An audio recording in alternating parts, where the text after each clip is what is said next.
दुर्गा माँ वर्सेस चुड़ैल की लड़ाई। स्वातिपुर के गांव में रहने वाले लोग अपनी एक समस्या से बहुत ही ज्यादा दुखी थे, लेकिन उन्हें उस समय की न जड़ पता थी और ना ही समाधान। अरे जानती है, तिवारी जी की पत्नी की आज गोद भराई है।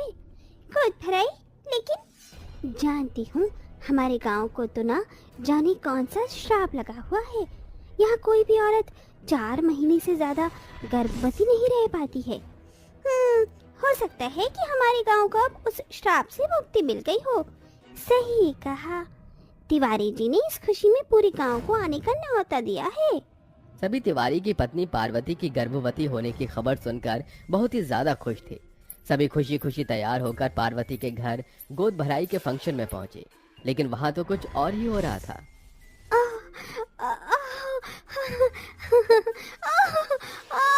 हे माँ, जब मुझे ये खुशी तुझे दिखानी ही नहीं थी तो इतने दिन तूने मुझे भ्रम में क्यों रखा? पार्वती का बच्चा उसके गर्भ से ही चोरी हो गया था। दरअसल वो चोरी नहीं हुआ था, बल्कि उस गांव पर एक चुड़ैल का साया था, जो किसी भी औरत के गर्भवती होते ही उसके गर्भ से ही उसके बच्चे को अपनी शक्तियों से निकाल कर खा जाती थी। और यही आज बेचारी पार्वती के साथ भी हुआ था। न जाने कौन सी बुरी नजर हमारे गांव को लगी हुई है, जो कोई भी औरत गर्भवती नहीं हो पाती है। सारा गांव इस बात से परेशान है। अब जब तक ये बुरी नजर हमारे गांव से नहीं हटेगी, तब तक हमें किसी को भी औलाद का सुख नहीं मिल पाएगा।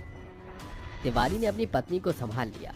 वहां सिर्फ पार्वती का बच्चा उसके गर्भ से गायब हुआ था, लेकिन सभी गांव वालों को ऐसे दुख हो रहा था जैसे मानो उनका ही बच्चा उनसे छिन गया हो।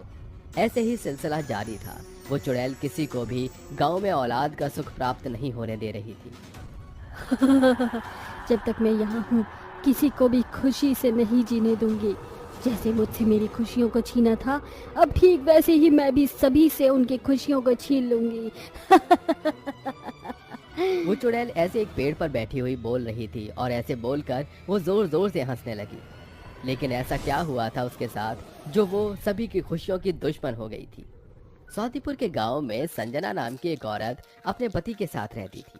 ये कहानी लगभग 100 सालों पुरानी है। संजना अपने पति के साथ खुशी खुशी रह रही थी। सुनिए जी, जरा जल्दी लौटने की कोशिश करना। आप तो जानते ही हो कि मुझे 9वां महीना चल रहा है, इसीलिए मुझे आपकी जरूरत है। संजना का पति उसे छोड़कर काम के सिलसिले में शहर चला गया। वो गांव का एक अमीर और इज्जतदार आदमी था। उसके पास गांव में गाड़ी थी, बंगला था, इसलिए सभी संजना के पति को अहमियत देते थे। अभी राजेश बस कुछ दूर ही गया था कि उसका एक ट्रक से बड़ा ही दिल दहला देने वाला एक्सीडेंट हो गया और संजना का पति मारा गया। उठिए, उठिए राजेश जी। संजना उस दिन बहुत रोई। तब नवरात्रि के दिन चल रहे थे और उसने व्रती हालत में माता रानी को भी बहुत बुरा भला कहा। माँ, मैं तो तेरे ऊपर अटूट विश्वास रखती थी, और तूने बदले में मुझे क्या दिया? ये सफेद रंग। अरे माँ, मेरे लिए ना सही एक बार मेरे बच्चे के बारे में तो सोच लेती। तूने इससे दुनिया में आने से पहले ही इसके बाप को छीन लिया। आज से माँ, आज से मैं तुझे तेरी भक्त होने का नाता तोड़ती हूँ। अभी तक मैं वो करती थी जो तू बोलती थी, लेकिन अब मैं वो करूँगी जिन कामों से तूने रोका है। संजना ने माता रानी का बहुत ही ज्यादा अपमान किया और फिर अपने पति के गम में वो अपने होने वाले बच्चे की परवाह किए बिना ही छत से जाकर नीचे कूद गई और अपनी जान दे दी। इन गांव वालों की ये सजा है कि ये आज भी उस माता को पूजते हैं जिसे अपने भक्तों की परवाह भी नहीं है। और जब तक इस गांव के लोग उसका नाम लेना बंद नहीं करेंगे, तब तक मैं भी यहाँ इन सभी को ऐसे ही सताती रहूंगी। इतनी सारी गर्भवती औरतों के बच्चे खा खा कर तो मैं इतनी बलशाली हो चुकी हूँ कि अगर स्वयं माता भी आ जाए तो वो भी मेरा सामना नहीं कर सकती है। वो चुड़ैल गांव वालों से नहीं बल्कि माता रानी से अपनी दुश्मनी निभा रही थी।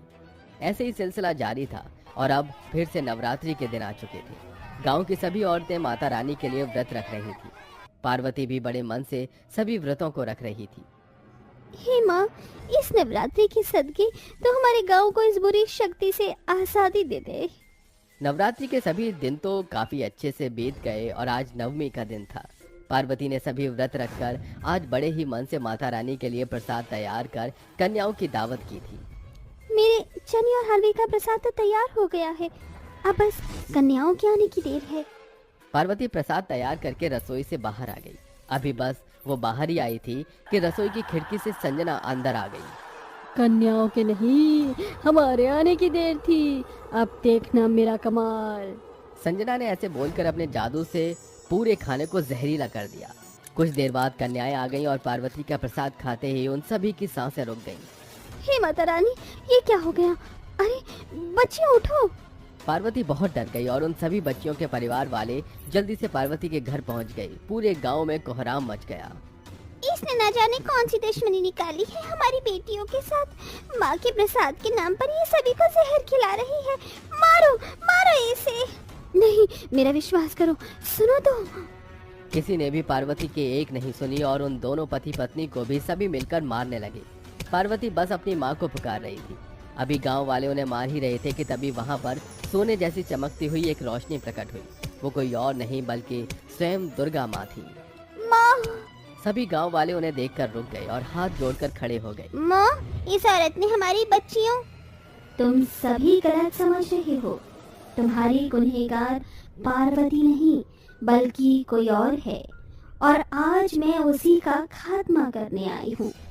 ऐसे बोलकर दुर्गा माँ ने सभी गांव वालों को अपनी छाया में सुरक्षित कर लिया और एक चुटकी बजाई। चुटकी बजाते ही वहां संजना चुड़ैल रूप में हाजिर हो गई। ओह, तो स्वयं शेरावाली यहाँ आई है। हाँ दुष्ट, मैं स्वयं आई हूँ तेरा खात्मा करने। भूल जा, आज मैं तेरा खात्मा कर दूंगी। तुझे मेरी ताकत का अंदाजा भी नहीं है। दुष्ट, मुझे मत ललकार। ऐसे बोलकर माता रानी अपने शेर पर ही सवार उस चुड़ैल की तरफ बढ़ी और त्रिशूल से उसके ऊपर वार किया। लेकिन संजना भी अब बहुत बलशाली हो चुकी थी। वो माता रानी के वार से बच गई। तुझे आज तेरे शेर का ही शिकार न बनवा दिया तो मैं भी संजना नहीं।